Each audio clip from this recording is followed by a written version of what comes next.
little bit about a video I was watching today from Dean Graziosi on the Underdog Advantage, the book that he's launching this week. And what I'm discovering is I love to work in the kitchen, and not just on food, but I literally will sit in here with my laptop. It's my comfort zone. It's got these beautiful flagstones that are heated. It's got a great view of the lake. It's amazing. So I was trying to think, like, what is my underdog advantage? What's given me the ability to keep moving forward, even though there's been lots of bumps in the road, from car accidents to kids moving out, which is a huge emotional thing. I was listening to or watching Hawaii Five-0 the other night, and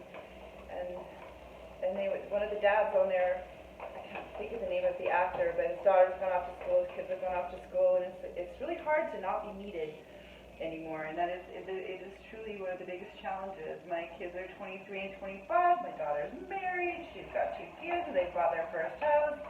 They're doing awesome. My son is 23, making $30 an hour, working on passion projects, so I feel like he's really doing well in life.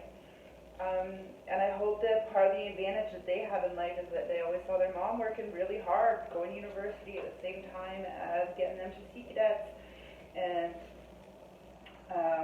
working full-time or part-time, depending on my class load, and still getting them to their stuff, and having that wake-up call that them being on time to school was one of the most important things that I could do for them, even though I was exhausted or had a paper that was due the next day.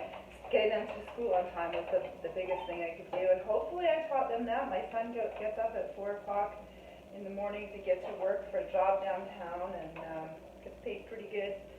So I think part of the advantage I got is I was raised on a farm and a ranch, side by side, and there was always animals to look after. Like, you couldn't stop taking care of things. There was also always conferences on the property. We had a huge church and conference center, and there was people coming to do art of living classes. The work never stopped, and there was always a deadline. So, working on projects has always been very easy for me, and I think that's why I've also really taken to working with people where I knew it was going to have a beginning and an end. Biggest ones were, an RV park that we bought. The company that I worked for bought 5 guys, bought 3 pieces of property. At the end of 5 years, we were done. They didn't need me anymore, and I left and I moved on. And so I think project management and things like that have been really, I won't say easy for me, but because I grew up as a kid from the age of 5 or 6, just being immersed in deadlines and things having to get done, the mundane things in life. I think that's a little bit of where I got the advantage of just get shit done kind of attitude. I've helped out with a lot of different conference and events where I just see people going into what you call analysis paralysis, when it's like, well, you can sit there for a week and think about that, but guess what? We have to get this done right now. And I find that really easy. Oops, we've lost gas to this. Teresa's on her way over. Anyway, I hope that you look at what your underdog advantage is. I'm going to post a link to this book as well. I can't wait to read it myself. We've just had a lot of discussion listening to Dean Graziosi. He's been talking with his crew and stuff and sending us, my favorite so far is the fireside chat. Awesome. And I hope that you won't let yourself be held back by things that you think are a disadvantage when you go to promote your brand.